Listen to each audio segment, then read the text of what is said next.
மகா சிவராத்திரி தோன்றிய வரலாறு.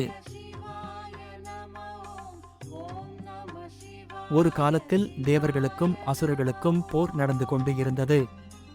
தேவர்கள் எல்லாரும் அசுரர்களின் தொல்லை பொறுக்க முடியாமல் பிரம்மனிடம் சென்று வழி கேட்டனர்.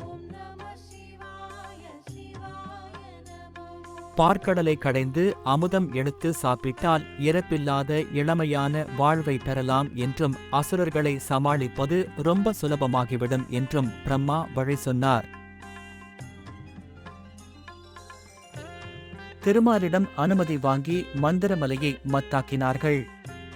சந்திரனை அசைத்தூணாக்கி வாசுகி என்கின்ற பாம்பை கயிறாக அந்த மலையில் கட்டி தேவர்கள் ஒரு பக்கமும் அசுரர்கள் ஒரு பக்கமும் இழுக்கத் தொடங்கினார்கள். மலை ஒரு பக்கமா சரிய தொடங்கியதால் திருமால் ஆமை வடிவம் எடுத்து அந்த மலை விழுந்து விடாமல் தாங்கினார்.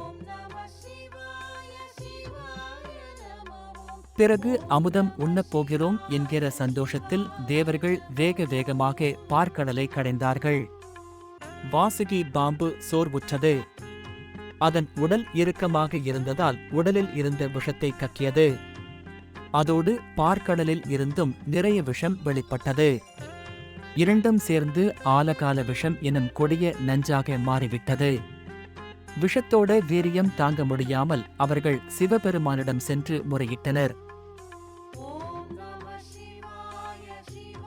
நமசிவாய மந்திரம் உச்சரிச்சாலே மனம் இறங்கி அருள் புரியும் ஈசன் தேவர்களை காப்பதாக வாக்குறுதி கொடுத்தார். சுந்தரரை விஷத்தை கொண்டு வரும்படி பணித்தார். சுந்தரர் சென்று அவ்வளவு விஷத்தையும் உருட்டி உருண்டையாக நாவல்கனி போல் ஆக்கிக் கொண்டு வந்து சிவனிடம் கொடுத்தார். தேவர்களை காப்பதற்காக அந்த விஷத்தை சாப்பிட்டார் ஈசன்.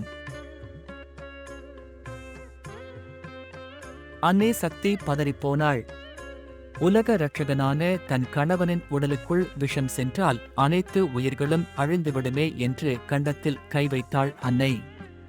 விஷம் அன்னையின் கைப்பட்டு கழுத்து பகுதியில் அப்படியே நின்றது. ஈசன் திருநீலகண்டன் ஆனார். அவரது உடலில் இருக்கும் விஷத்தின் உஷ்ணம் குறைவதற்காக பிரம்மா, திருமால், 33 தேவர்கள், இந்திரன், முனிவர்கள், ரிஷிகள், அசுரர்கள் இவர்களுடன் பார்வதி தேவியும் சிவனை நினைத்து 6 கால பூஜை செய்து வழிபட்டார்.